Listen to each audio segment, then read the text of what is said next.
안녕하세요. 집 보는 사람 TV입니다. 지난 4월 20일 은평구에서 아주 특별한 행사가 있었는데요.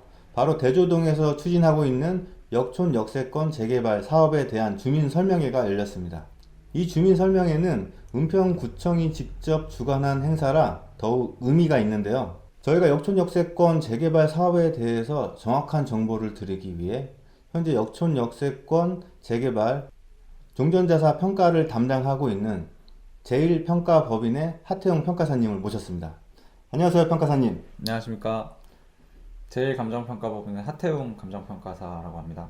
현재 제1평가법인 평가사님께서 역촌역세권 재개발 사업에 어떤 업무를 담당하고 계신지 궁금합니다. 우선 정확히 말씀드리면 감정평가를 아직 하는 단계가 아니어서 감정평가를 한 것은 아니고요. 구역 지정을 하기 위해서 작년 12월부터 법 개정이 시행이 되면서 이제 구역 지정을 하면서 그때도 소유자, 토지 등 소유자분들께 추정 분담금을 알려야 하는 그런 의무가 발생을 하여서 그 추정 분담금 산정하는 용역을 담당하게 되었습니다. 그럼 역촌 역세권 사업 구역에 대한 기본적인 정보를 알려드릴게요. 역촌 역세권 재개발 사업지는 6호선 역촌역 승강장으로부터 350m 이내의 모든 사업 구역이 포함되어 있습니다. 사실 이게 역촌역에서 진행되고 있는 사업이긴 하지만 3호선 불광역까지 걸어서 5분 거리에 위치해 있어요. 현재 불광역 같은 경우에는 2023년에 60층 랜드마크 타워가 들어오는 서울 혁신파크 개발이 예정되어 있는데, 이 역촌 역세권 재개발 같은 경우에도 이 개발 호재의 수혜지로 평가받을 수 있는 입지입니다. 그리고 바로 연접하고 있는 지역에 대조 1구역이 현재 사업을 추진하고 있는데, 대조 1구역 같은 경우에는 2000세대가 넘는 아파트 단지가 26년에 들어설 예정이에요. 그래서 대조 1구역 사업이 완료되면 이 역촌역세권에 있는 지역도 주거 환경이 굉장히 획기적으로 개선될 수 있다라고 평가할 수 있습니다.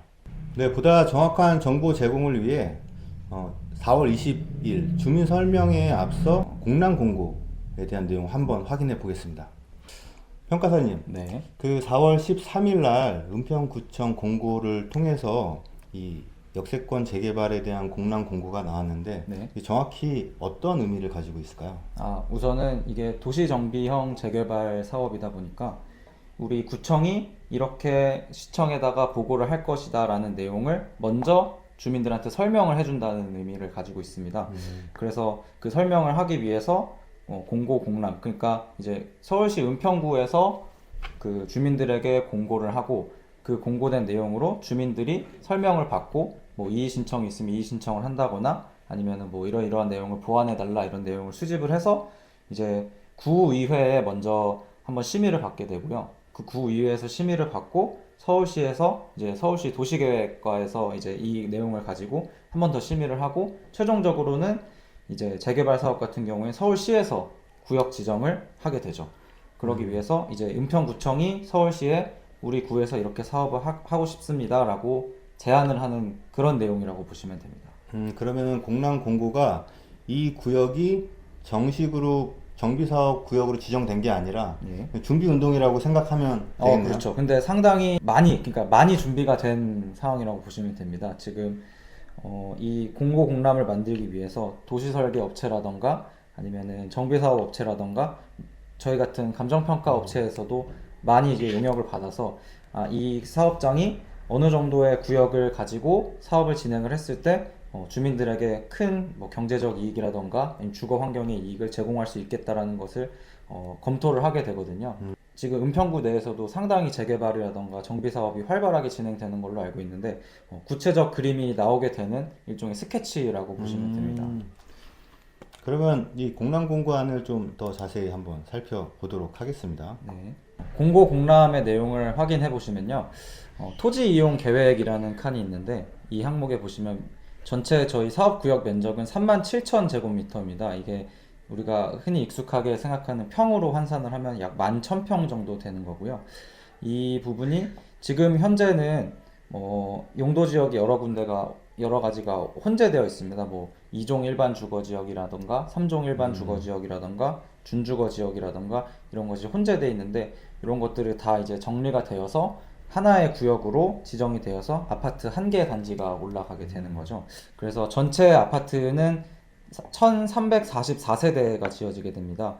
그래서 이게 공동주택 1344세대로 지어지고 이 중에 공공임대 359세대, 재개발임대 202세대, 기부채납임대 32세대, 일반 분양 751세대가 지어지게 되는데 이 중에서 조합원 분들이 가져가시는 게 일반 분양 751세대 중에서 가져가게 되시는 거고요. 나머지 공공임대주택이라던가 기부채납임대, 재개발임대주택 같은 경우에는 이제 나라나 혹은 시에다가 기부 체납을 하게 되어서 임대주택으로 활용을 하게 되는 겁니다.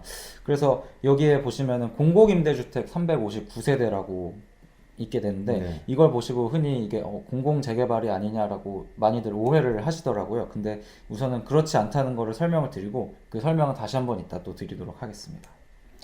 그럼 제가 알기로는 이 도시 정비형 재개발 사업 같은 경우는 네. 역세권에서 진행하는 경우는 네. 이 용적률을 크게 상향시켜 준다라고 들었습니다. 네. 여기 역촌 역세권 재개발이 적용받는 용적률은 몇 프로 정도? 472.3%, 그러니까 전체 사업 구역 내에서는 470% 가까이 받는 건데, 그러니까 지금 현재 살고 계신 곳에 뭐 지금 연립주택이라던가 다세대 주택이라던가 다가구 주택이라던가 단독주택 같은 경우에는 이렇게 용적률이 높지 않잖아요. 흔히 네. 말하는 지금 저층 주거 지역에 해당하게 되는데 이게 용적률을 이제 상향하게 되면은 조합원분들이 분양할 수 있는 건축물이 더 많아질 수 있다는 뜻을 의미해서 어떻게 보면 사업성이 좋아진다고 볼 수가 되게 됩니다.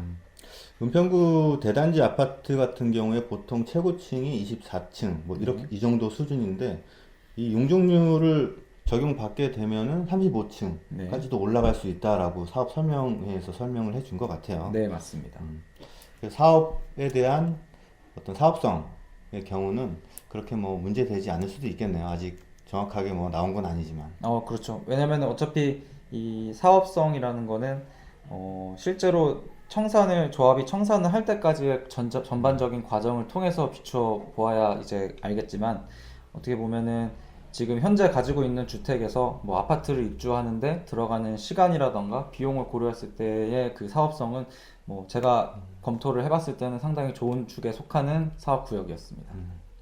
그럼 공람 공고 내용을 살펴보면 여기가 이제 완성되어 가고 있는 정비 구역이다 예. 라고 이해하면 될 것 같고요.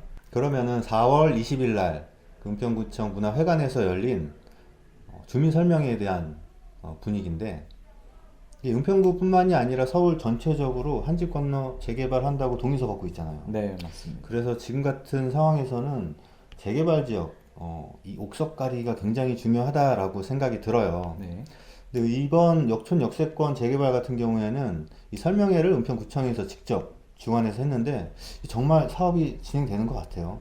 은평구청에서도 이 정비 사업, 그러니까 재개발 사업이라던가 재건축 사업에 대해서 상당히 이제 적극적으로 참여를 하고 있습니다.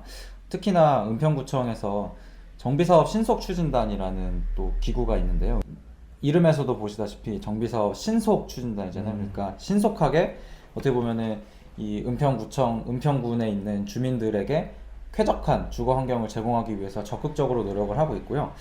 특히나 저희 역촌 역세권 재개발 구역 같은 경우에도 그 최대한 쾌적한 주거 환경을 누릴 수 있도록 용적률이라던가 이런 부분들에서 많이 이제 입안 제한을 서울시에 적극적으로 입안 제한을 하고 있는 걸로 알고 있습니다. 그래서 지금 가지고 계신 소유자분들이나 아니면은 인근에 있는 주민분들께서도 사실 이 아파트가 입주를 한다는 게 그 아파트에 들어가시는 분들뿐만 아니라 도시 미관 자체에서도 또 상당히 또 쾌적하게 바뀌게 되잖아요. 그래서 그런 것들이 은평구에서 상당히 적극적으로 이 시행을 하고 있다, 사업에 적극 도움을 주고 있다라고 보시면 되겠습니다. 지금 은평구 내에서 정비 사업을 추진하는 분들 있는데 아무래도 이제 주민들끼리 사업을 진행하게 되면은 굉장히 애로사항이 많을 것 같아요. 그래서 그런 어려움이 있을 때 은평구청 정비사업 신속 추진단 도움을 받는 것도 하나의 방법일 수 있을 것 같습니다. 맞습니다. 주민 설명회 얘기 한번 더 해볼게요. 저도 그때 한번 참석을 했었는데 이 토지 등 소유자분들 몇 가지 질문 사항들이 나왔어요. 근데 가장 큰 이슈거리가 그때 이 사업 자체, 사업명 자체에 장기 전세 주택이 들어가다 보니 이 사업을 공공 재개발로 생각하시고 있고, 또 그러다 보니 사업성이 떨어지는 거 아니냐, 주민들의 이익을 좀 갉아먹는 게 아니냐, 이런 우려의 목소리도 있었어요. 맞습니다. 근데 그 주민분께서 조금 오해를 하시고 계신 것 같습니다. 정확하게 저희 역촌 역세권 재개발 도시 정비형 재개발 사업이 장기 전세 주택이라던가 공공 임대 주택이 이름이 들어갔다는 게 공공 재개발이 진행이 된다는 건 아니거든요. 정확히 민간 재개발로 진행을 합니다. 이 조합은 뭐 조합장이라던가 뭐 조합의 임원들이라던가 이렇게 그 주민분들이 주체적으로 구성한 조합이 사업을 시행하는 거기 때문에 100% 민간 재개발로 보시면 되고요. 네, 평가사님께서 말씀하신 것처럼 역촌 역세권 재개발, 공공 재개발은 아닙니다. 민간에서 추진하는 민간 재개발이고, 이 공공주택 같은 경우에는 참고로 어느 재개발 사업에서든 다 있잖아요. 그럼요. 이건 법으로 지정되어 있는 사항이어서 재개발 정비 사업을 진행을 하려면 꼭 들어가야 하는 주택에 해당이 됩니다. 맞습니다. 그리고 역촌 역세권 재개발 같은 경우에는 용적률에 대한 인센티브가 있었기 때문에 늘어난 용적률만큼 또 50%에 대한 부분은 기부 체납하는 형식이기 때문에 너무나 당연한 절차입니다. 때문에 공공 재개발이라고 오해하시는 분들은 앞으로 이 점 참고하시면 좋을 것 같아요. 이제 주민 설명회 진행됐고, 앞으로 역촌 역세권 재개발 어떤 사업 일정을 가지고 있습니까? 우선 은평구청의 신속 정비사업 신속추진단에서는 4월 13일부터 5월 15일까지 재개발 사업에 대한 주민 의견을 서면으로 접수받고 있습니다. 의견 내용에 만약에 문제가 없다고 판단하게 되면 이후에는 뭐 구의회 심의를 받게 되고, 그 다음에 이제 서울시에 이제 입안 제안을 하게 되어서 그 정확하게 이제 정비 계획이 결정되고 뭐 구역 고시가 완벽하게 이제 이루어지게 되겠죠. 그리고 이후에 정식으로 이제 추진위원회가 구성될 거고, 네. 내년 상반기에 조합 설립을 계획하고 있고, 그리고 하반기에는 시공사 선정한다는 목표를 가지고 있습니다. 네. 현재 은평구에서 역세권 재개발 사업이 지금 활발하게 진행되고 있는데, 지금 다른 사업지에서도 이 역촌 역세권 대조동 추진하고 있는 사업에 대한 모델을 한번 보시고 향후에 사업을 어떻게 진행해야 될지 한번 참고해 보시면 아주 좋은 사례일 것 같네요. 네, 맞습니다.